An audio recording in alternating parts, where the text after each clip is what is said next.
Hello, my dear friends. How are you doing?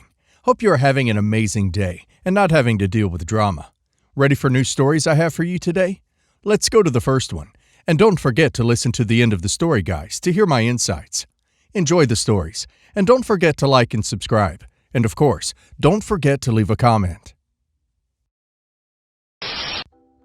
I have 4 daughters, 2 biological, Sarah, 32 female, and Susie, 30 female, and 2 stepdaughters, Amy, 31 female, and Annie, 28 female. My oldest daughter and youngest stepdaughter don't really like each other anymore.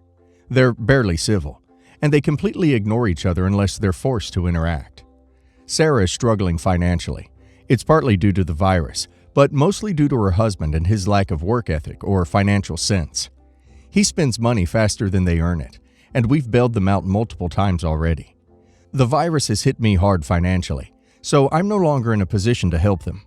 On the other hand, Annie is married to a wealthy man and has generously been helping everyone, excluding Sarah, financially for the past year. Annie invited my wife and me to join her family at her in-laws' holiday home. She offered to cover all of our expenses, and my wife missed her a lot, so we agreed to go. We didn't really think about how it would make Sarah feel. Sarah found out about the trip and is now furious at me.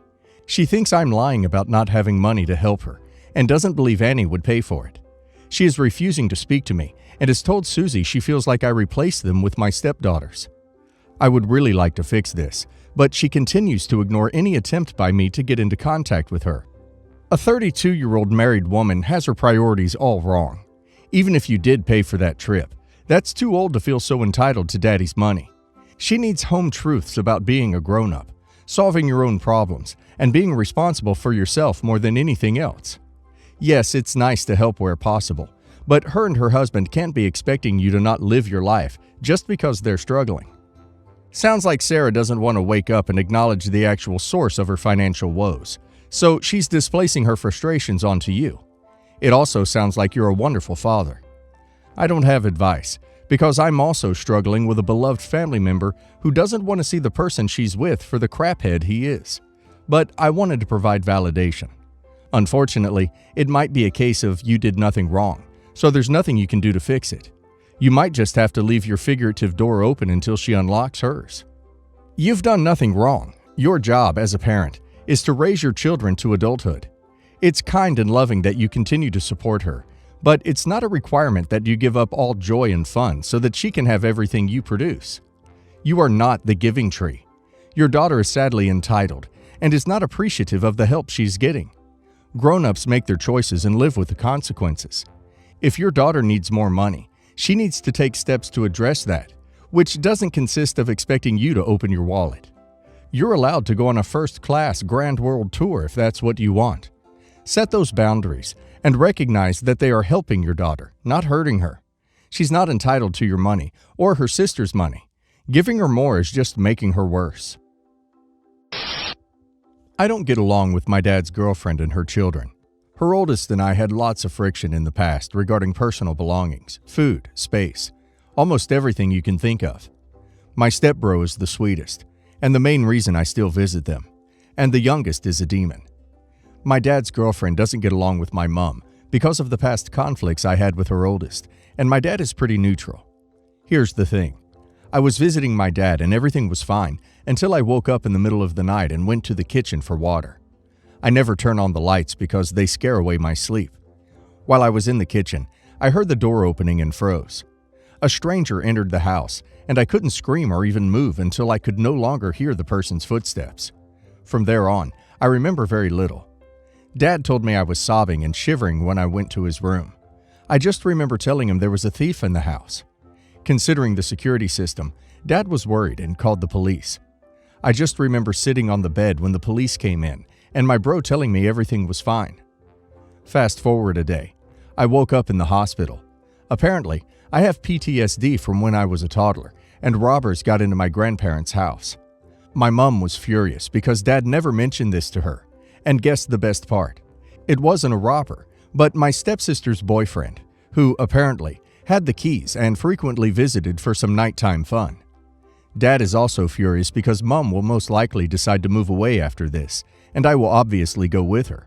So, in order to avoid that, Dad told his girlfriend her daughter has to go to her father and is no longer welcomed in the house, and he will no longer help with her tuition because she put the family at risk for giving the house passcodes and keys to a stranger.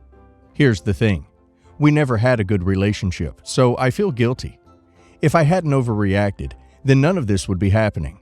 I also know my stepsister's father is an insanely conservative Christian and will give her hell for having S before marriage and all that BS. Also, the boyfriend is in jail for trespassing, and my bro told me Dad refuses to drop the charges, so I also feel guilty because of that.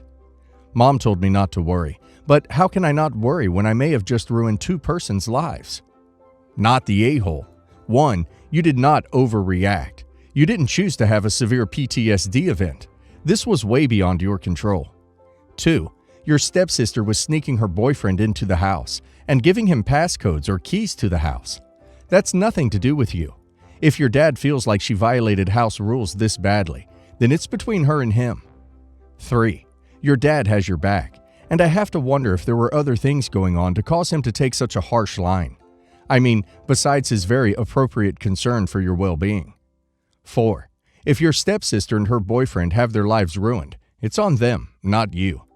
Not the a-hole. You never told your dad he had to withdraw his support from stepsister. Her actions by giving away a key and security codes to her boyfriend was a risk to the entire family.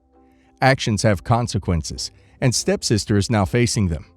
I'm on the fence with your dad not dropping the charges against the boyfriend for trespassing, since he was given a key, but that's your dad's decision for his family's safety. Don't feel any guilt, OP. You did absolutely nothing wrong, and previous friction between you two has nothing to do with this. Not the a-hole. You did not do anything wrong. Literally, anyone else would have reacted the same with a stranger sneaking in at 4 a.m. I mean, ask yourself, would anyone in that scenario just turn around and go back to sleep? No, you'd run to your parent. Absolutely. The aftermath has absolutely nothing, nada, zilch to do with you. This is on your stepsister, her boyfriend, and your dad.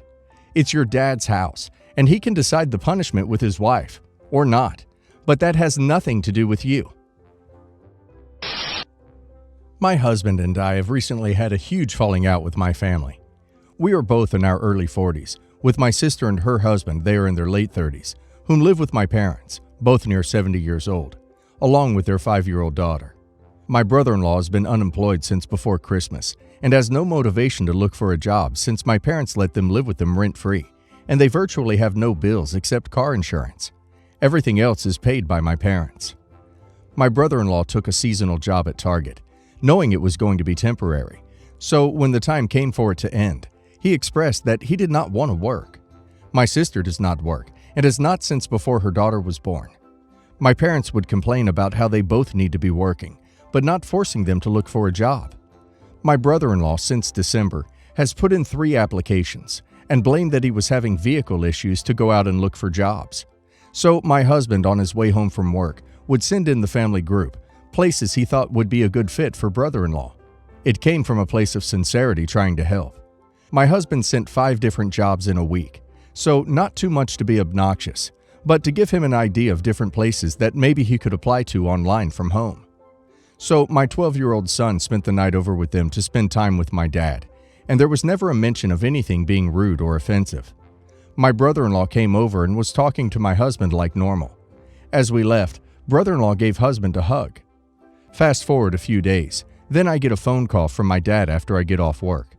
I answered it, and he was telling me that he needed to speak to me and my husband in person because of something my niece said to him. Naturally, I'm curious what it could be about, so I agree for him to come up that night. It ends up being that my niece allegedly told my dad that my husband was being mean to her mommy. So my dad asks my sister what she is talking about. My sister informs our dad that when my husband would send the job suggestions, it would cause an argument between her and my brother-in-law.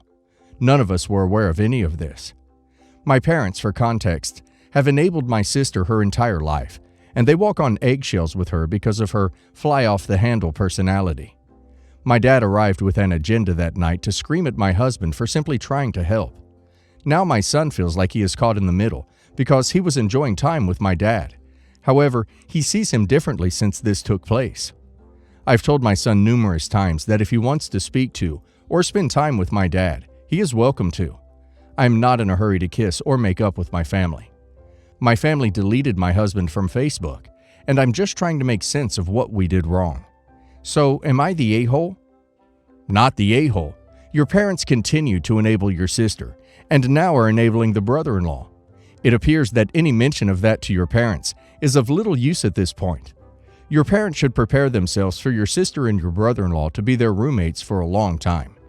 You may be able to revisit a conversation with your parents about, especially, the brother-in-law taking advantage of the situation. But that will likely need to be at least 6 months in the future. Maybe by that time their eyes will be open to his laziness. Not the a-hole. Your folks will continue to walk on eggshells and be servants to these freeloaders. I'm sorry you've lost your family over this, but when they choose favorites like this, it's easy to go no or low contact. Lock up that moolah of yours and make sure your wills and life insurance beneficiaries are watertight.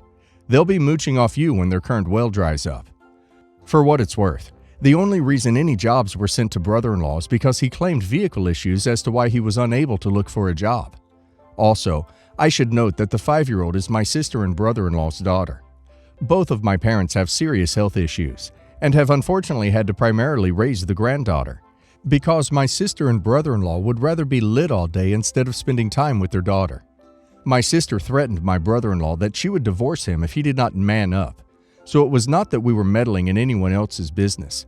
It was more that we were genuinely trying to help because I am concerned for my niece and the toxic environment she lives in. I, female 32, have a 12-year-old American bully named Rory. Because of her age, she had a lot of health issues. Right now she needs to have surgery. It's going to be around $6,000 plus about $3,000 to $4,000 in meds, followed by 6 months in therapy that's going to be $10,000 to $12,000. That brings the total to $22,000 the most. I can easily afford it because I have a good job in IT. I don't have any debt to pay. I'm child-free and I budget myself very well. My mom was what you call a weekend parent. She never really mothered me. She will often let me fend for myself. Because of that, my childhood was practically non-existent. My dad died when I was 2, and my grandparents lived far away, so I was by myself 99% of the time. I went low contact with her when I started college. Last year, she got married to Alex, who has a 5-year-old son, David, from a previous relationship. I wasn't aware of any of this. I didn't know she was dating, and I didn't know she got married. Mom called me last night because David has some health issues and needs medical care that's too expensive for their budget. That's when I found out about Alex.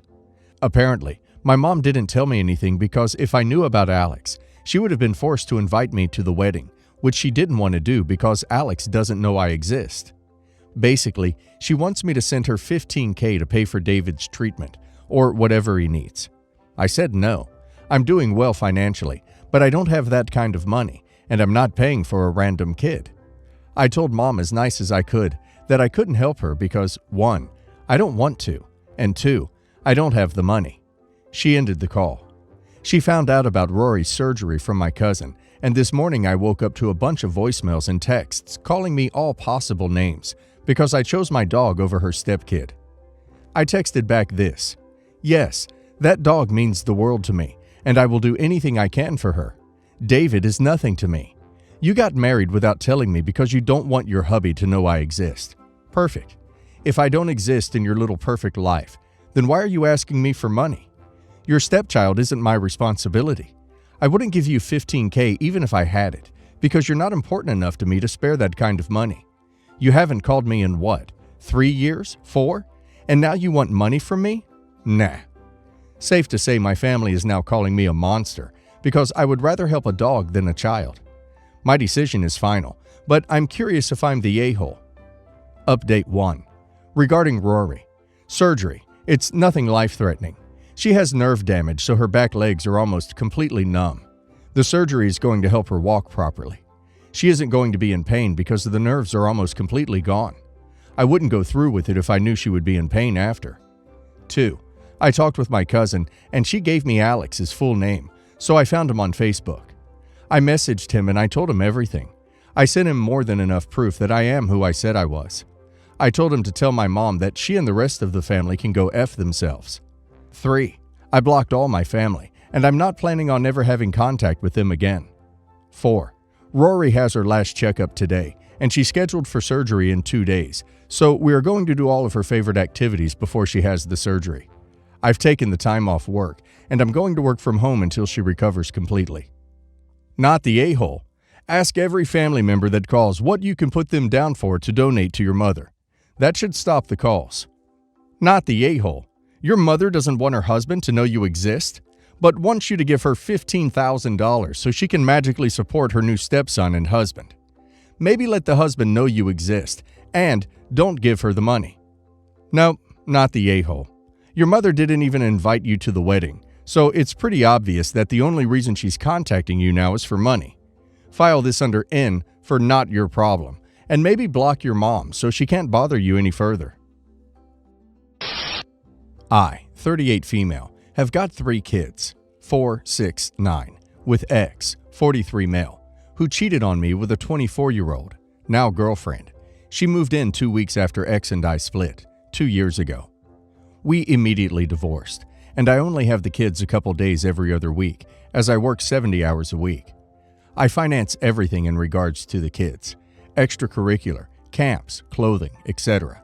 I can afford it easily, so I go shopping with them, get the emails about their sports, host their parties, etc. I'm still very involved in my children's lives. My kids told me they don't like the new girlfriend.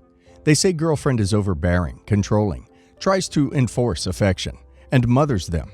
I told X to talk to her, but he dismissed it. So I told the kids they aren't obliged to listen to her beyond house rules. Last Thursday, girlfriend picked the kids up from my place. I say goodbye to my kids and go back inside. 5 or so minutes later, I'm leaving for work, and I see girlfriend's car standing still in my driveway. I walk over and knock on the window. Me. Hey, is everything all right? Why aren't you leaving? My younger ones are in the back being quiet, but my 9-year-old is staring daggers at girlfriend, and there is obviously something going on between girlfriend and 9-year-old. S from here on. Girlfriend. Yes, everything is fine. I'm just making a point. S refuses to comply with my rule, so I'm not leaving till she does. Me. S, is that true? What are you refusing to do? S. She wants me to call her mom. I told her no because you are my mom. Me, taken aback. Girlfriend. I don't believe you get to decide what my children call you. They have told you multiple times they want to call you by your name, and you need to accept that. Girlfriend. Well, I think it's important for them to have a mother's figure in their life, and that they call their real family by their titles. Since you're so busy all the time, youngest ones have been forgetting you, so I'm just trying to give them a healthy childhood by having them at least remember having a mom. So this is where Am I the A-hole comes in. I lost it. I have rarely been so angry. I didn't yell, as I never do, but I did say some pretty nasty things.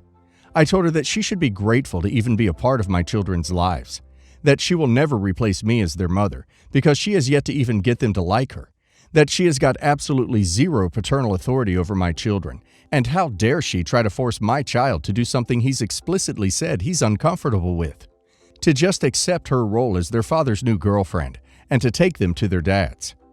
I got a phone call later from X raging at me for disrespecting his new girlfriend, and my mom also says I could have handled it better. Am I the a-hole here? Not the a-hole, and I would contact your attorney ASAP. This is parental alienation. Someone who is dad's girlfriend doesn't get to demand that your children start calling her mom. That's the definition of parental alienation. Not the a-hole. Her requests are so extreme. To be honest, you probably have a good case of attempted alienation against your ex and this woman, which could lose him the custody he has. Not the a-hole. She needs to know her place. It's not her place to have the kids call her mom. Their dad should have put her straight before this. I'm sure she has tried this before.